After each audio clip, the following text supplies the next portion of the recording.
남으시는 남자입니다. 오늘은 주말인데 분가리를 갔다 와서 주변에서 제가 이제 유튜브에 올린 그 골프 영상을 보고서 친구나 뭐 대학교 선배들이 뭐 이것저것 물어봐요. 태국 골프를 과연 어떻게 시작하면 좋은가? 뭐 한 번도 안 가봤다. 나는 해외 골프 자체를 한 번도 안 가봤기 때문에 어떤 거부터 시작하면 좋을지에 대한 질문들을 많이 하세요. 그래서 오늘은 흔히 태국 골프 하면은 처음 가는 게 장박 골프잖아요. 그래서 오늘은 간단하게 장박 골프란 무엇인가, 그거에 대한 장점과 단점을 사실상 뭐 세세하게 들어가면은 굉장히 얘기할 게 많은데 간단하게 한번 설명을 드려보겠습니다. 오른쪽에 보시는 영상은 제가 이제 그동안에 업로드 했던 거죠. 태국 여행을 다니면서 아버지와 뭐 시간 나실 때 한 번씩 봐주시면 감사드리고, 구독도 눌러주시고 좋아요도 눌러주시면 대단히 감사드리겠습니다. 일단은 왼쪽 화면을 보시면은 예약 방법이 나와 있죠. 태국을 갈 수 있는, 뭐 태국뿐만 아니라 뭐 다른 나라도 마찬가지겠죠. 여행사를 통한 예약이 있을 테고, 그 다음에 개인이 직접 하는 예약이 있겠죠. 여행사를 통한 예약은 여행사에서 발권부터 골프장 예약, 그 다음에 공항에서 픽업, 호텔까지, 호텔에서 골프장까지 모든 게 원스톱으로 다 진행이 되겠죠. 한 번에. 그러다 보니까 우리 같은 이제 뭐 태국을 잘 모르는 사람들이 갔을 때 전혀 불편함이 없이 아마 다 해결이 되는 방법이겠죠. 그 다음에 두 번째는 이제 개인이 직접 예약하는 방법이 있겠죠. 개인이 직접 하면은 항공권 발권도 직접 해야 되고, 골프장 예약도 별도로 해야 될 거고, 그 다음에 공항에서 내렸을 때 호텔까지 이동하는 교통도 별도로 내가 예약을 하든지 택시를 잡고 가야 되겠죠. 지금 여기 적혀 있질 않지만은 호텔 또한 내가 예약을 해야 되겠고, 아무래도 불편함이 있겠죠. 이게 태국 골프를 처음 가본 사람들은 어떻게 할지 모르기 때문에. 그래서 오늘 할 얘기는 장박 골프입니다. 이런 거를 다 일단은 논외로 하고 장박 골프인데, 골프 여행사를 통한 거는 뭐 네이버에 골프 여행사를 찾아보면은 굉장히 많은 여행사를 볼 수가 있어요. 설명도 굉장히 자세하게 나와 있기 때문에 뭐 전화상으로 한번 문의를 드리면은 뭐 가장 빠르게 알 수가 있겠죠. 저도 이제 골프 여행사를 통해서는 한번 다녀왔어요. 태국 골프를 처음 갔을 때 한번 갔었어요. 그러면은 여행사에 전화 한 통화하고 여권만 보내면은 비행기 발권부터 호텔, 픽업 다 논스톱으로 다 그냥 진행을 해줘서 굉장히 편했어요. 패키지는 뭐 3박 5일, 108월 패키지, 뭐 5박 7일 뭐 이런 식으로 있겠죠. 그 다음에 직접 하는 거는 비행기표도 내가 직접 예매하고, 그 다음에 골프장도 내가 직접 부킹하고, 아무래도 불편한 점이 있겠죠. 직접 다 해야 되니까 좀 번거롭죠. 표도 사야 되고 골프장도 직접 예약하고 이러니까. 오늘 설명해 드릴 거는 이제 다 건너뛰고 장박 골프가 과연 무엇인지, 과연 장점이 뭔지 단점이 뭔지 간단하게 설명을 해드리겠습니다. 장박 골프, 한국인이 운영하는 골프장이 장박 골프를 많이 하죠. 제가 이제 자주 갔던 뭐 A라는 골프장을 만약에 예를 들어서, 거기는 이제 위치는 나콘나역에 위치하고 있고, 그 안에 숙박 시설부터 식당까지 다 위치를 해 있습니다. 그 다음에 서울에 본사 사무실도 있기 때문에 그냥 전화 한 통화 하면 돼요. 거기도 전화 한 통화 하면은 다 발권부터 다 해줍니다. 편하죠. 뭐 공항에 내렸을 때 호텔까지 픽업마저도, 그 다음에 다 끝나고 다시 공항으로 데려다 주는 것까지 다 하기 때문에 편한 면이 있고, 그다음 한국인이 비운영하는 골프장 같은 경우에는 뭐 예를 들어서 만약에 카스타카 골프장이라고 치면은 여기도 이제 본인이 직접 다 제가 예약을 해야 되겠죠. 아니면은 국내 골프 예약 어플이 있어요. 예를 들어서 만약에 몽키 트래블이라고 한다고 하면은 몽키 트래블 들어가서 카스타카 치면은 다 예약이 가능합니다. 여기도 예약이 편하죠. 단지 이제 논스톱으로 다 모든 게 되는 게 아니라는 거, 뭐 그런 게 좀 불편함이 있겠죠. 그러면은 과연 장박 골프란 무엇이고 장박 골프의 장점과 단점이 무엇이냐? 장박 골프는 일단 예약이 편리하죠. 뭐 제가 할 게 없잖아요. 전화 한 통화 하면은 발권부터 숙박 예약부터 골프장 예약 부킹까지 다 해주기 때문에 실제로 내가 장박 골프장에 입실을 해서도 할 게 없어요. 그냥 뭐 예를 들어서 방에 있으면은 아침에 그 캐디가 노크를 합니다. 똑똑똑똑 노크를 해 방에. 그리고 와서 캐디가 제 캐디백을 가져가요. 그리고 가져가서 카트에 실어놔요. 그렇기 때문에 뭐 할 게 없어요 사실. 너무 편리하죠 그런 것들이. 뭐 끝나고 라운딩이 끝나도 숙소 앞까지 카트가 이동을 해서 숙소 앞에서 캐디가 카트를 내려서 방까지 갖다 주기 때문에 되게 편리하죠. 물론 다 그렇지는 않은 것 같아요. 제가 예전에 갔던 치앙마이에 있는 장박골프장은 제 백을 방에다 두는 게 아니고 한 곳에 모아두더라고요. 그 카트 근처에 다. 그거는 이제 뭐 차이가 있지만은 뭐 크게 불편함은 없으니까 그런 거는 논외로 하고, 일단은 오늘 설명해 드릴 것 중에 단점은 이거는 저한테만 해당되는 내용일 수도 있고 아니면 다른 분한테 해당되는 내용일 수도 있습니다.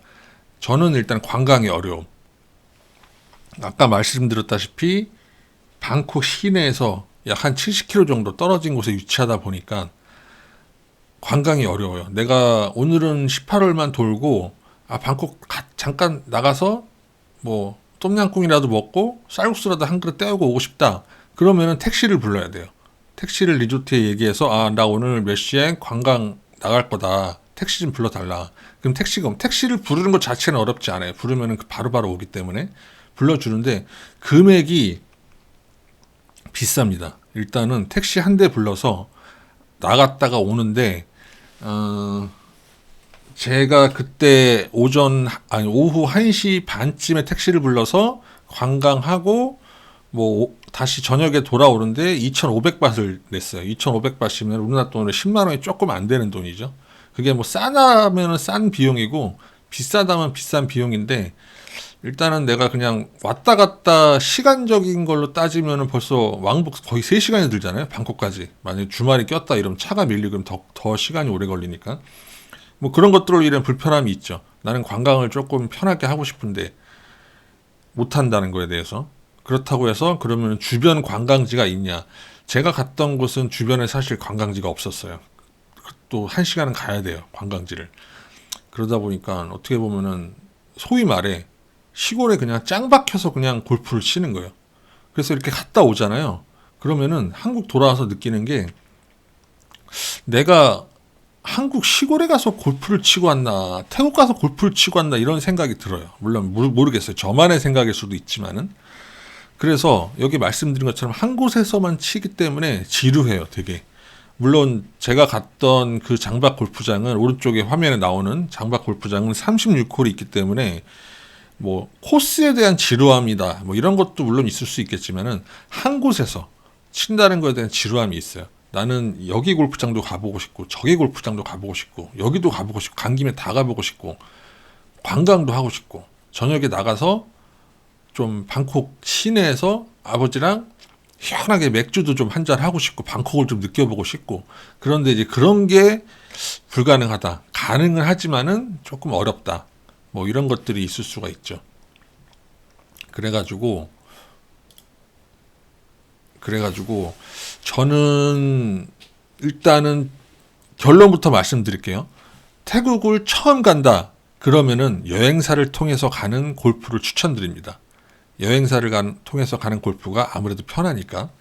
그러면은 이제 여기서도 사실 나눠져요. 여행사를 통해서 가는 골프도 장박 골프가 있고 장박 골프가 아닌 것도 있어요.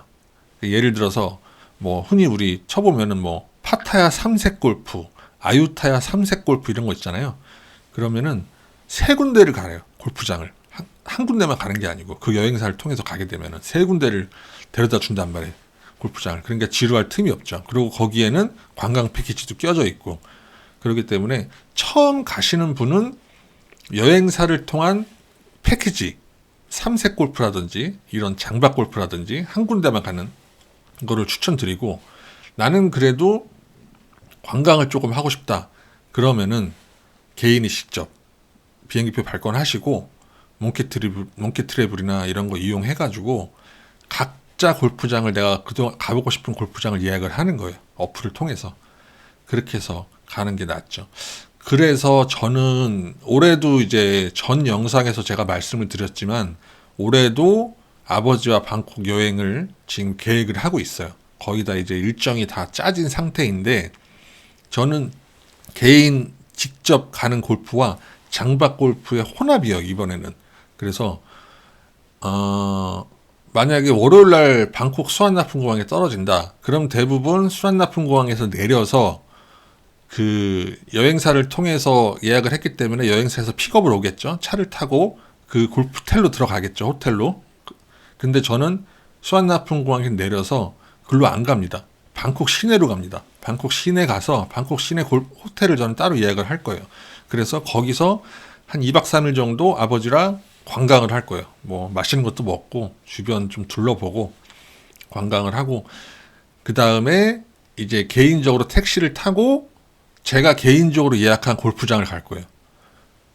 그래서 거기서 18호를 뛰고 그 다음에 또 택시를 타고 주변에 또 맛집을 찾아서 가서 맛있는 거 먹고 그러고 밤에 장박 골프장으로 저는 들어갈 예정입니다. 그러니까 어떻게 보면은 이 장박 골프와 장박 골프 아닌 거의 혼합이죠. 근데 말씀만 들어보셔도 귀찮죠, 되게. 그거를 언제 다 하고 있나 귀찮죠. 근데 그러니까 사실 조금 귀찮아도 이렇게 하면은 갔다 와서 그래도 조금 남는 게 있어요. 물론 방콕 관광을 안 한 건 아니에요. 그동안에 제가 방콕만 6번을 갔다 왔기 때문에 다 뭐 카오산 로드, 람부뜨리 뭐 이것저것 안 가본 데가 없어요. 진짜 아이콘 시암, 아시안티크 다 가봤는데 그래도 태국까지 갔는데 그냥 돌아오기가 내가 가봤지만은 그냥 돌아오기 아쉽기 때문에 이번에도 가서 그래도 관광 좀 하고 그 다음에 장박 골프장이 아닌 다른 골프장 가서 골프도 한 게임 치고 또 택시도 내가 개인적으로 불러서 택시 불러서 딴 데 맛집도 가서 좀 맛있는 것도 먹고 그러고 이제 장박 골프장 들어가서 한 6일 정도 골프를 칠 예정입니다. 그러면은 총 기간이 한 10일 정도 되겠죠. 굉장히 이게 어렵다 싶으면은 여행사 통해서 한번 경험을 해보시는 걸 추천드립니다. 그렇게 되면은 어느 정도 돌아가는 이 태국 골프가 돌아가는 게 이렇게 돌아가는구나 그걸 느끼실 수 있을 거예요. 그래서 오늘은 간단하게 주저리 한번 떠들어 봤어요. 그냥 오른쪽 영상 보시면서 그냥 주변에 그냥 아는 동생이 얘기한다, 친구가 얘기한다, 뭐 골프 갔다 온 사람이 그냥 이렇게 주저리 떠들구나, 뭐 이런 식으로 한번 봐주셨으면 좋겠고 다음번에는 태국 골프를 언제 가면 과연 좋을지, 과연 계절을 언제 가면 좋을지에 대해서 한번 영상을 찍어볼 예정이에요. 저는 1월 달에도 가봤고 6월 달에도 가봤고 9월 달에도 가봤어요. 그러니까 뭐 비수기 성수기 다 가봤죠, 골프를. 그렇기 때문에 그거에 대한 또 장단점이 있어요. 그거에 대해 장단점이 있기 때문에 그런 것도 한번 계절별로 과연 어떤 게 좋은지에 대한 설명도 한번 해드리도록 하겠습니다. 오른쪽 영상 안 보신 분들은 제가 오른쪽에 링크를 걸어 놓을게요. 한번 영상 한번 보시고 태국 골프가 이런 느낌이다, 그런 식으로 한번 봐주셨으면 좋겠고 또 궁금한 점이 있으시면은 댓글 남겨주시면은 그거에 대해서 제가 성심성의껏 댓글 남겨드리고 또 댓글로 부족하다 그러면은 간단하게 이런 식으로 영상을 만들어서 업로드를 한번 해보도록 하겠습니다. 당분간 분갈이 영상도 좀 올리고요. 태국 골프 관련된 영상도 올리고 또 한번 해볼게요. 영상 봐주셔서 감사합니다.